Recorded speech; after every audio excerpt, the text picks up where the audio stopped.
अलीमोइन साहब, जो भी इंफ्रास्ट्रक्चर जो रिक्वायर्ड है, अगर लाखों की तादाद में इन बाइक्स को, फिर लोडर रिक्शों को और कार्स को लेकर आना है, तो उसके लिए ज़ाहिर जो चार्जिंग स्टेशंस हैं उनकी भी एक कसीर तादाद होनी चाहिए।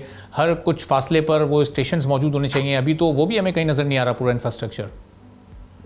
जी उसकी ज़रूरत भी है, लेकिन जो बाइक्स की अगर खास तौर पे बात की जाए तो ये बाइक्स तो घर पे भी चार्ज हो सकती हैं।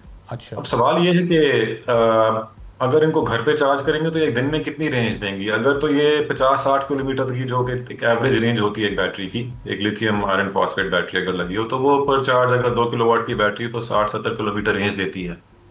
तो क्या ये मैसेज उसको अडॉप्ट करेंगे? क्या वो अफोर्ड कर सकते हैं कि वो दिन में 50-60 किलोमीटर ही चलाएं और फिर शाम को जाके चार्ज कर लें? क्योंकि वो लोग जो 60 से या किलोमीटर ज्यादा चला रहे हैं, वो लोग जो 100-150 किलोमीटर दिन में चला रहे हैं, चार्जिंग उनके लिए तो सोल्यूशन नहीं है। और इसी वजह से वो इलेक्ट्रिक व्हीकल पे नहीं आते, बिकॉज अगर वो दिन में 3-4-5 घंटों के लिए अपने बाइक को डाउन कर देंगे चार्ज करने के लिए, तो वो फिर अपनी ऑब्वियसली काम नहीं कर पाएंगे। तो आपके जो डिलीवरी राइडर्स होते हैं या जो बाइक टैक्सी राइडर्स होते हैं, इनकी बहुत बड़ी तादाद है पाकिस्तान में, इनके लिए शायद ये सूटेबल ना हो। तो उस केस में battery swapping is a better option. इस पे सरसरी तौर पर तो हुकूमत ने बात की है, लेकिन कोई टैंजिबल स्टेप्स नहीं हुए। सब्सक्राइब करें और बेल दबाएं ताकि कोई खबर रह न जाए।